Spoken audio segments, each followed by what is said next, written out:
Le rôle du responsable d'une concession de camping-car, vous en vendre pour un maximum, pensez-vous?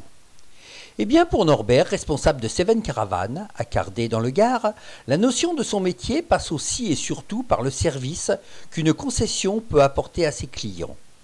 C'est ainsi que le samedi 2 avril 2016, il a ouvert ses bâtiments à un stage de formation du club Franc-Combat d'Alès et l'après-midi, démonstration avec une mise en situation de risque d'agression lorsque vous êtes dans votre camping-car. Une pluie de conseils bien utiles.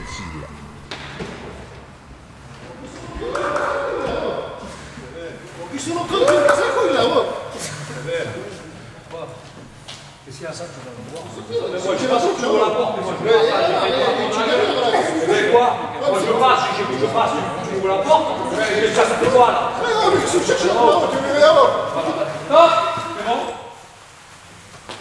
Vous en déduisez quoi? Ça y est, c'est fini. Il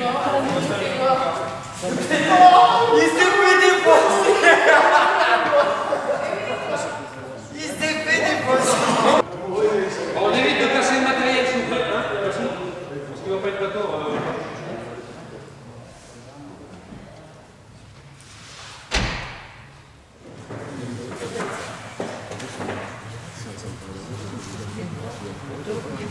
Allez, ouvre!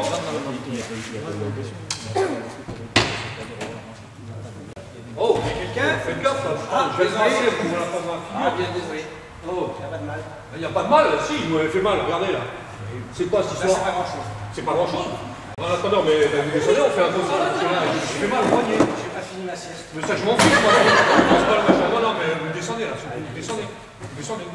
Ouais, non, mais non, mais je sais pas. Attends, moi je me suis fait mal, on va faire un concert, moi j'allais voir le médecin. Alors, quoi, je recule, mais. Ouais, vous allez fermer la porte et puis après, la merde, hein. Alors vous descendez tout de suite. Descends pas. Mais c'est pas moi qui décide. Eh ben alors quoi? Eh ben oui. Voilà. Ah, c'est bon, on n'a pas de fracas. La première chose qui s'est passée, quand ta porte s'est ouverte, qu'est-ce qu'il y a eu? Il a ouvert, ça a forcé. Et en général, tu ouvres une porte, il n'y a pas quelqu'un derrière qui fait ça. Hein, en théorie. S'il y a quelqu'un derrière qui pousse, c'est qu'il y a un problème, donc tu t'embêtes pas. Tu refermes, tu ressors par là-bas. Parce que là, il y a une vitre, tu vois. À la limite, il y aurait une vitre que tu pourrais voir, là, il n'y en a pas. Donc, on ne va pas chercher le bâton. Il y en a deux qui sont passés, deux qui ont fait la même erreur. Ils sont ouverts, ils sont penchés, tu ne voulais pas sortir, tu es quand même sorti. Hein. Et ouais. Donc, c'est pas bon. Le casque de camping-car, tu t'arranges après, mais ta tête, elle est là. Là, tu as les heures, tu peux passer devant, tu peux passer par l'autre côté, faire le tour, faire du tard. Mais ne sortez pas comme ça. Tout le monde a un camping-car ici? Oui. C'est bien ce que je veux dire. Donc, je vais voir. La solution, c'est ne pas être paranoïaque. Oui, non plus. Voilà, quand on descend d'un camping-car, on descend, vous ne pouvez penser qu'on va être côté sans arrêt.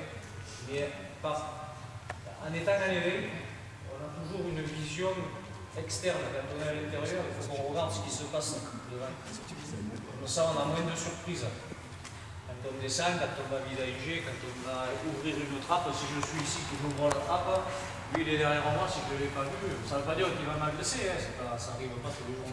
Il peut m'aider à vider, il y a pas d'endroit où on est garé, on ne fait pas n'importe quoi. On va regarder un peu comment ça se passe. Logiquement, les camping-caristes, c'est des gens qui sont intelligents, donc qui se garent dans des endroits sécurisés. C'est vrai? Voilà, des camping-caristes. En théorie. En théorie, merci. Donc, quand on est dans un endroit sécurisé, c'est-à-dire où il y a des caméras de surveillance, on a payé l'entrée pour être tranquille, bon, en général, ça se passe pas trop mal. Après, il arrive qu'on se mette un peu n'importe quoi, parce qu'il est tard, on est fatigué, on pose le camping-car et on dort. Alors après, on peut sortir et là, on peut se retrouver avec voilà, deux voitures qui vous encadrent. Et quand on voulait sortir, ou partir, vous ne pouvez pas parce que vous êtes bloqué. Ça arrive aussi. Donc à ce moment-là, il faudra sortir du camping-car parce que ça reste une arme quand même. C'est-à-dire que tant que vous êtes à l'intérieur, ça vous protège. Protection. Et s'il faut pousser la voiture, vous la pousserez plus facilement avec le camping-car qu'avec vos pieds. Donc tout ça, c'est important de le savoir. Encore une fois, on n'est pas agressé tous les jours. C'est pas non plus penser qu'à ça. Quand vous partez un camping-car, c'est pour passer du bon temps, c'est pas pour penser à être agressé.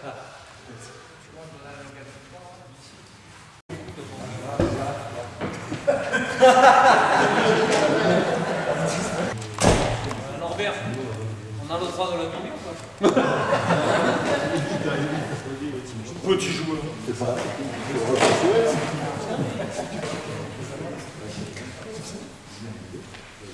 Donc là, on a quelqu'un qui est dans le camping-car, qui est assis là-bas, qui n'a pas sécurisé ce qu'il fallait, c'est-à-dire qu'il n'a pas laissé fermer ici, tout ça. Donc, on m'a montré une situation où il est en danger. C'est-à-dire qu'il y a des voyous qui arrivent. Voilà. Lui, il va monter là. Et vous allez sortir le partenaire parce qu'il n'a pas sécurisé. Donc là, il y a des grosses erreurs, c'est-à-dire qu'il a laissé des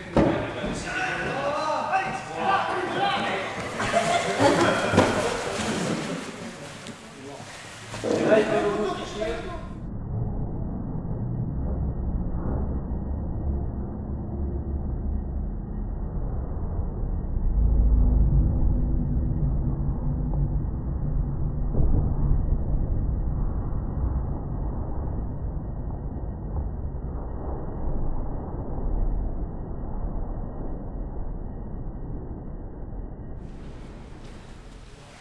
Et là, il peut le modifier.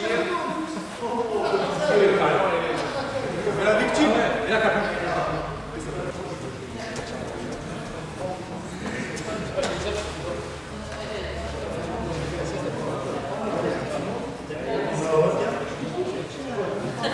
Ne laissez jamais d'objet de valeur sur la table. Jamais. Le sac pour les femmes, c'est pas sur la table, c'est au pied. On va faire une terrasse, vous buvez, vous allez poser tout. Bon, peut-être pas le portefeuille, mais au moins les portables sur la table. C'est exactement ce qu'il faut faire. On va vous montrer pourquoi.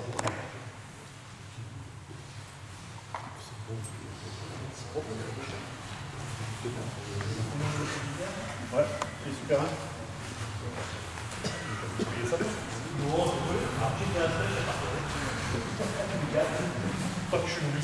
Oh! Salut! Ça va? Oui, c'est-à-dire qu'à un moment donné, il y en a qui va passer là, il fait oh! Ça va? Parce qu'il y a le premier réflexe, c'est ça. Et pendant ce temps, les autres se passent, ils ont pris. Ça vous arrache la patte arrière,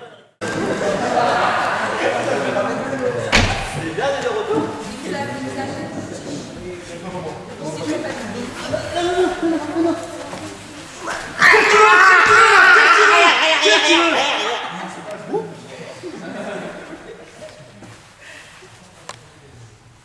C'est ça que tu voulais?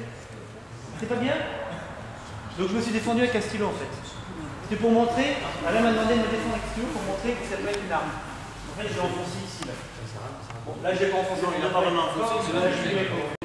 Mais là, si je le tiens ici et que j'enfonce, là je fais le spatio là. Pour respirer.